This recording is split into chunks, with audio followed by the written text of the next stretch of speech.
Fala, torcedor do Corinthians, sejam bem-vindos a mais um vídeo aqui no nosso canal Corinthians Agora. Galera, trazendo pra vocês mais um vídeo aqui, recheado de informações. Bora reagir aqui à notícia que o Jorge Nicola trouxe hoje aqui, envolvendo contratações no Corinthians.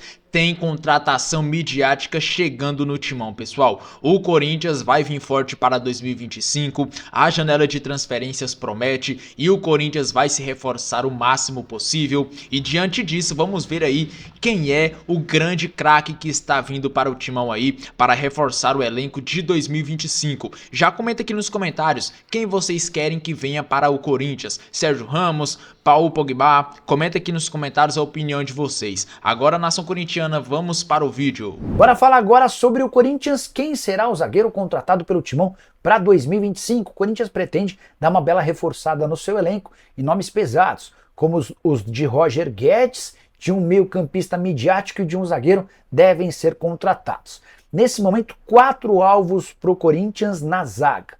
Davi Luiz foi o primeiro a contar para vocês, atleta que pertence ao Flamengo, o vínculo se encerra em dezembro. Esse é um nome pedido pelo Fabinho Soldado, o diretor esportivo de futebol do Corinthians. O Fabinho trabalhou com o Davi Luiz e entende que o defensor do Flamengo seria um enorme acréscimo dentro e especialmente fora do campo. Lucas Veríssimo, atleta que já defendeu o Corinthians, acabou se mudando para o Alduail. Dos 4 alvos do Corinthians, aquele que tem um contrato mais longo e que tem o maior salário. Pablo Mari, jogador espanhol que passou no futebol brasileiro pelo Flamengo, tem vínculo com o Monza até junho, foi sugerido ao Corinthians, embora o Timão precisasse esperar até julho para poder contar com ele. O último, Sérgio Ramos, o espanhol da seleção do Real Madrid, nesse momento livre, ele não joga desde junho, quando seu contrato com o Sevilha não foi renovado. Corinthians e Sérgio Ramos tentaram um acordo alguns meses atrás, não houve acerto, mas o Timão ainda não desistiu de forma oficial. Técnicos com pelo menos 10 jogos, tá? Não vale aqueles caras que ficaram um pouquinho lá. Ramon Dias, 51,7%. Antônio Oliveira, 54,3%. Injustiçado, hein? É porque ele pega o estadual, né? É verdade. Mano Menezes, 38%. Esse foi mal. Então, mal, mas a reta final do brasileiro dele, ele salva o Corinthians e destrói, porque o time destruiu a reformulação. Sim. E aí ele pega aquele paulista que ele consegue ir embora, no outro dia o Garro é regularizado. Ele não jogou um jogo com o Garro, por exemplo. Luxemburgo, 48%. Comeu o pão que o diabo amassou ali naquela colocou fase. A molecada para jogar, o Moscardo subiu com ele, Pedro, Murilo, jogadores que no final foram vendidos por muitos milhões. Teve a coragem e esse mérito de colocar muita molecada no time. E o Fernando Lázaro, 56,8%, mas aí foi só no estadual, né, praticamente. Ele pega também depois, pega ainda um pedacinho depois, tal, mas foi muito pequeno, cai muito rápido. E ainda tinha um time, aqueles jogadores veteranos que terminaram 23, com ele ainda eram jogadores mais jovens, 2 anos a menos, tal. Mas acabou também não dando certo. Dito tudo isso, o Ramon Dias tem 29 jogos, 12 vitórias, 9 empates, 8 derrotas. O Antônio Oliveira tem 27 jogos, 12 vitórias, 8 empates e 7 derrotas. O Mano, 20 jogos, 20, são 6 vitórias, 5 empates e 9 derrotas, 20 jogos. Luxemburgo, 38 jogos, 14 vitórias, 12 empates e 12 derrotas. E o Fernando Lázaro, 17 jogos, 8 vitórias, 5 empates e 4 derrotas. Esse é o desempenho de todos os treinadores. Dito tudo isso, Vessa, a pergunta que não quer calar: é o nome para seguir no Corinthians que está mais forte, talvez reforce ainda mais, e por aí vamos. O presidente deu entrevista e dá a entender que ele vai aguardar realmente essa reta final. E o Fabinho, para mim, ele teve a melhor sacada de resposta possível. Ele fala assim: essa reta final, nós da diretoria seremos avaliados, os jogadores serão avaliados e a comissão técnica também será avaliada. Então, ao ele se colocar dentro de uma avaliação, foi inteligente da parte dele. Ele não quis falar: olha, o treinador não está com essa moral toda, a gente quer olhar ainda a reta final. Então ele soube sair bem. Mas o presidente fala um pouco do que eu falei aqui, da minha visão também, de olhar essa reta final. Se ele for muito bem, você vai gruda, né? Fica tudo muito grudado. Essa reta, esses 4 jogos, por exemplo, que venceu, você ganha 4 no final e empata 1. Peraí. 4, 5, com 4 são 9. Ganhou 8 de 9? Como que eu tiro um treinador? Você não tira. Ele perdeu 4 de 5 agora. Você fala: meu amigo, nós até chegamos a flertar com a pré-Libertadores, quase não escapamos do rebaixamento aqui, ó, obrigado e satisfação para você. Então, apesar de ter o contrato de 25, eu sinto que ele não está nada garantido, mas ao mesmo tempo a reta final vai decidir muita coisa. Quando eles pegam o Cruzeiro em casa, pega o Vasco em casa, pega o Bahia em casa, ele tem como fazer uma reta final de uma pontuação alta, que eu acho que aí sim garantiria o treinador. É aquela coisa, tem muito torcedor falando, pô, o que ele fez nas Copas é indefensável. E realmente, ele assinou demais negativamente nos 4 jogos das semifinais, muito mesmo, chamou muito pra ele. Ao mesmo tempo, tem torcedor que falou, nós vamos recomeçar tudo de novo? É isso que vocês querem? A gente não tem paz nunca. Aí vai trazer um cara, ele vai pôr a foto dele no armário. Oi, boa tarde, quem é você? Ah, eu sou o alemão do campo, eu cuido do campo. Ah, boa tarde. Ah, você quem é? Ah, eu sou o Mancha, que é o cara da cozinha lá. Ah, você é o cara da cozinha? Então vai acontecer tudo de novo? Chegar um cara, uma comissão técnica, para conviver com os jogadores. Então tem os dois lados dessa moeda. Tem muita gente que é a favor da manutenção, exatamente para que tentar dar a um treinador algo que não está acontecendo. O Silvinho tentou. Anuncia na última rodada contra o Juventude lá em Caxias. Silvinho é nosso treinador, nas férias não adianta nem falar nada, estamos anunciando a sua renovação. Caiu em fevereiro, perdendo o Santos, caiu em fevereiro, não demorou muito tempo. Então é aquela coisa, o time quando não tem muita estabilidade, a gente não sabe o que vai vir ainda da polícia, com aquele negócio todo de polícia civil e tal, de caso vai de bet, na hora que vier pode vir como um tsunami. Talvez esse seja um programa que nunca esqueceu desse assunto. A gente sempre tenta lembrar isso a vocês, porque aquilo tá rolando e a hora que aquilo vier, dependendo do que vier, é tsunami para tudo que é lado, vai espirrar água para tudo que é lado. Então, é uma decisão difícil, assim. Eu não consigo ter convicção que eu sou o presidente, eu não tenho convicção que eu permaneço com ele, tampouco vou tratar ele como se ele fosse um cara descartável, porque a recuperação do brasileiro está aí, os números estão aí também. Por isso que eu ficaria na dúvida e eu aguardaria um pouco mais essas rodadas. Eu estaria na mesma posição que o presidente do Corinthians. O Igão aqui fala, deixa o homem trabalhar, fala. Olhando a situação do Ramon, pelo lado dele, né? A gente está analisando muito o Corinthians, o momento do Corinthians, a perspectiva para 2025. O Ramon finalizou a temporada passada pelo Vasco. Salvou o time do rebaixamento, mas até a última rodada estava enroscado. Salvou daquele jeito, né? Então, o Vasco decidiu manter, né? Ele fez a pré-temporada, fez o estadual, começou mal o brasileiro, saiu. Caiu 4x0 pro Criciúma. 4x0 pro Criciúma. Fosse o Corinthians, eu, além de, claro, analisar todo o trabalho que ele vem fazendo, mergulhar no dia a dia dessas últimas rodadas, também falaria eu falaria com o Piton, por exemplo, que foi jogador do Corinthians. Jogadores que trabalharam com o Ramon na pré-temporada, como é, antes de tomar uma decisão completa, né? Mas o resultado, como disse o Vestoni, se impõe. Se a campanha continuar até o final da temporada, como vem acontecendo nas últimas semanas, ninguém vai cogitar trocar treinador, na prática, né? A decisão mais difícil é você manter um treinador quando o time não está exatamente bem. Isso já foi feito várias vezes em clubes grandes. Quando você acaba a temporada ruim, o cara tem contrato, não, mas agora com a pré-temporada, com a montagem do elenco, ele pode continuar, né? Se o Ramon Dias levar o time para a pré-Libertadores, ele fica. Seja o que acontecer, ninguém vai lembrar das assinadas da Copa do Brasil e da Copa Sul-Americana. E lembrando que ele dá uma carteirada na coletiva quando ele fala assim, sem ser perguntado, hein? Eu e meu filho, nós tivemos aqui uma proposta da Arábia, que é um dinheiro que eu nunca vi na minha vida, do tipo, Corinthians, eu falei não pros caras porque eu gosto desse clube, do projeto, tem um salário que a gente acha bem legal aqui para América do Sul, um elenco bom, perspectiva, eu não quero sair daqui, tô avisando.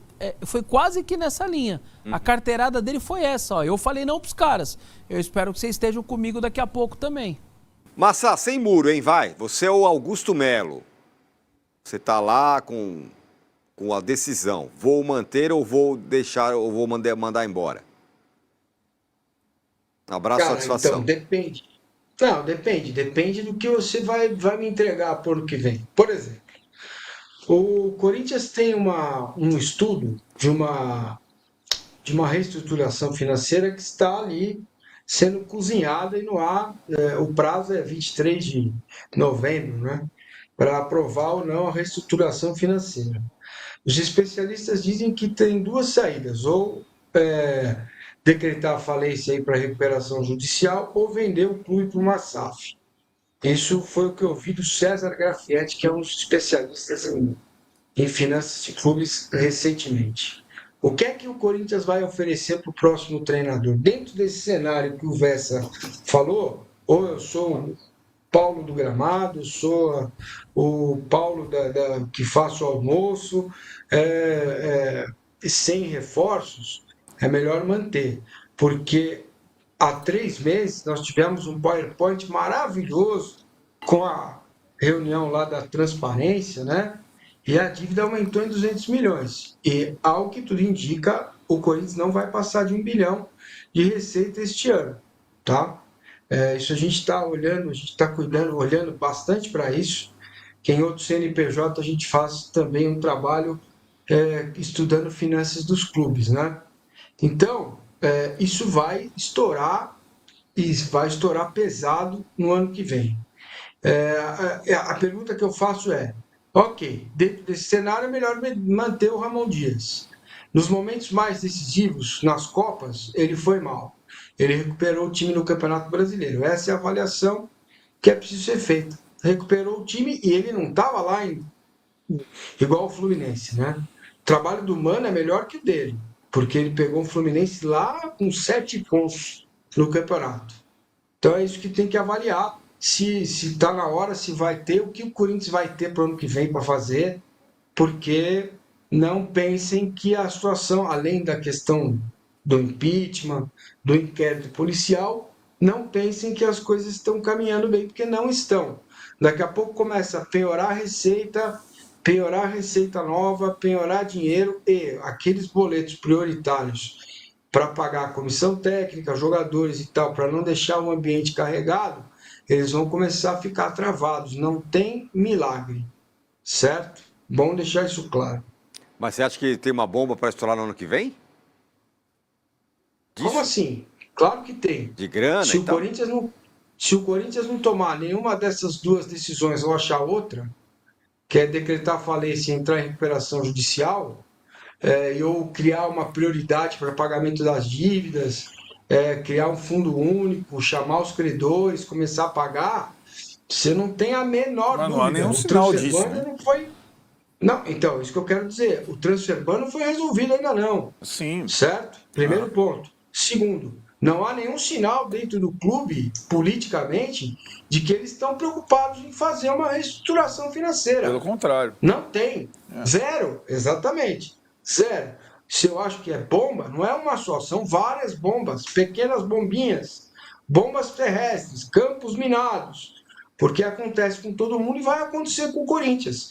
Não é porque o Corinthians é gigante, tem a segunda maior torcida do Brasil, ou arrecada perto de 1 bilhão. Não é por isso. Quando você entra num processo de asfixia, falta para tudo, inclusive para o básico. E é isto que esta gestão está plantando sem enfrentar o problema de frente, que é buscar a reestruturação financeira do clube, seja com recuperação judicial, seja fazendo uma SAF de parte da base, seja negociando uma parte do estádio para ter investimento e diminuir a dívida lá, empurra um dinheiro para cá, divide as rendas no futuro. O Corinthians não quer fazer nada, ele quer tudo. E com tudo, filhinho, vai ficar sem nada na mão. Estou avisando. Nessa linha que o Massa está dizendo, se eu sou o presidente do Corinthians, porque o torcedor está começando a se iludir com algumas histórias, algumas notícias que eu não tenho essa informação. Não, porque o patrocinador vai trazer não sei quem, vai trazer mais um midiático e tal. Primeiro, todo o dinheiro do patrocinador, aqueles 57 milhões dos 309, 57 era para contratar um jogador midiático. Isso está comprometido com o Memphis Depay. Não é cada 6 meses vai estar 60 então, eu não paus, sei de onde estão tirando, a não ser que tenha mudado o contrato. Eu não sei de onde estão tirando que vai ter um dinheiro para contratação, porque isso já está comprometido. Outra coisa, se eu sou presidente do Corinthians, eu alerto e relembro, e aí eu tô fazendo esse papel por ele, que o ano que vem tem um monte de conta para pagar de contratação deste ano. Isso. Então você tem 2 parcelas ou 3 do Félix Torres pro Santos Laguna, você tem 2 ou 3 do Pedro Raul pro Toluca, você tem um monte de coisa para pagar. Tem um monte de contratação desse ano que é tudo parcelado, é o ano que vem. Com transfer ban que pode dar tudo internacional, fora as coisas do passado, né? Isso é que tá lá, André Cury. O time desse ano. O deste ano, as contratações deste ano, tem muita gente para pagar. Exato. Que gastou de direito econômico. Eu não sei de onde as pessoas estão esquecendo isso. E eu não esqueço disso, porque tá parcelado e vai... Tem a última do Garro, tem muita coisa para pagar o ano que vem. Eram parcelas de 24, as de 25 e uma outra coisa de 26. Normalmente se parcela de 2 a 3 anos uma compra de jogador. Então, cara, as coisas não... Eu não sei... Eu, se eu sou o presidente, eu falo, torcedor, é o seguinte, eu tenho tanta coisa para pagar, se eu conseguir manter esse elenco, eu tô feliz. Eu acho que é um baita do elenco, claro, é um bom elenco para começar o ano. Muito ao contrário do ano passado. Você foi sem 3 jogadores pro banco lá em Itu, 3 jogadores pro banco contra o Guarani na primeira rodada. Olha a perspectiva que você começa. O ano passado, faltando 6 horas para a estreia do Paulista, eu fiz um texto que a torcida quis me matar. O Corinthians não se classifica na fase de grupo do Paulista. Vai ficar em 3º ou 4º, com Mirassol. Red Bull não vai classificar. Você tá louco? Mas não deu outra. Mas por quê? Porque eu sou anti ou porque eu não queria... Não, era porque era o óbvio. Você ia pegar 2 times consolidados, com bons trabalhos, e você com 14, na época eram 15 indo embora. São 23 que foram embora, porque alguns foram ao longo do ano. Pessoal, que 2025 pode ser o Corinthians aí, hein? Cara, Jorge Nicola trouxe a informação sobre o Pogba no Corinthians. E além dele, tem outro craque também veterano que pode estar chegando no Corinthians para o ano que vem, que se trata do Sérgio Ramos. Zagueirão aí de 40 anos, quase, né? 38 quer dizer. Jogador aí que tá livre no mercado e que pode ser o novo reforço do Timão para a próxima temporada. O nome dele aí começou a ser muito cogitado no Corinthians nos últimos dias também, né?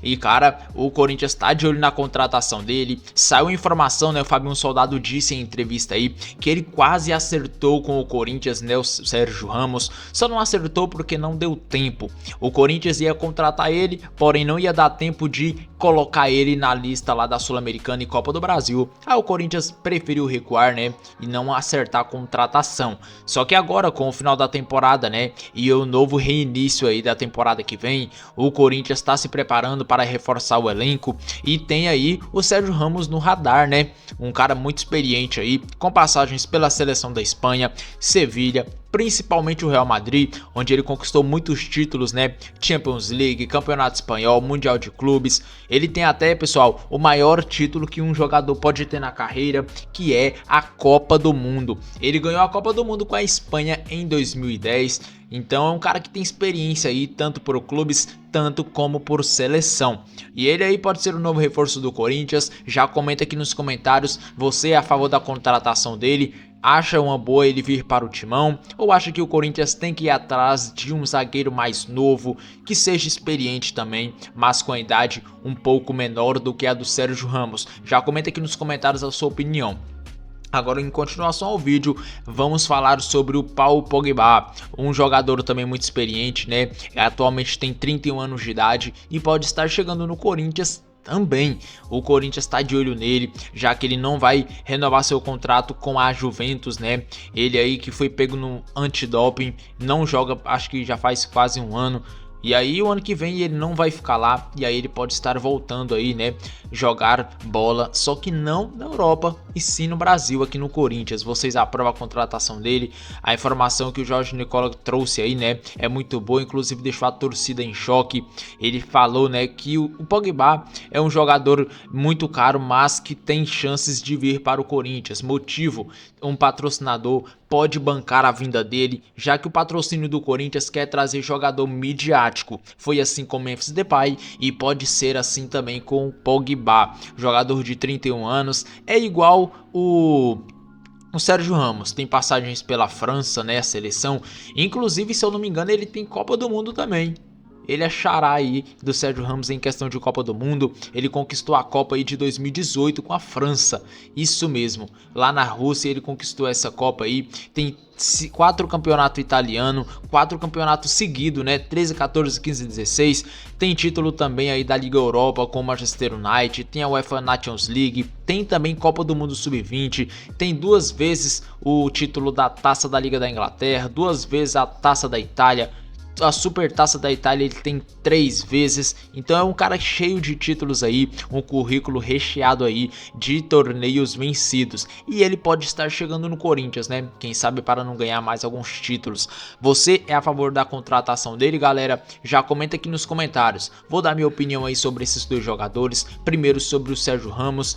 O Sérgio Ramos, cara, é um grande jogador e eu acho que ele pode dar muito certo aqui no Corinthians. Apesar de ter 38 anos de idade, a gente sabe que o futebol brasileiro é um pouco inferior o nível, né? É só ver Thiago Silva, tá com quase 40 anos e joga muita bola, tá jogando demais lá no Fluminense, né? Desde quando ele chegou, o Fluminense não perde muitas partidas, sofre poucos gols, e ele com 40 anos aí, dá pra acreditar, 2 anos mais velho que o Sérgio Ramos, né? Então eu acho que vale a pena trazer o Sérgio Ramos, desde que o salário seja um pouco baixo. E agora sobre o Pogba, eu também aprovo a vinda dele. Pogba é um grande jogador, é um meio campo completo, né? Tanto para marcar como para a saída de bola. Eu acho que aqui no Brasil ele sobraria bastante, né? Imagina só um meio campo com Garro, o Pogba, Carrilho, cara, vai ser um ataque inacreditavelmente bom. Eu aprovo a contratação dos 2. E você, galera, aprova? Comenta aqui nos comentários a opinião de vocês. Agora, pessoal, vou ficando por aqui. Aquele grande abraço e até o próximo vídeo, pessoal.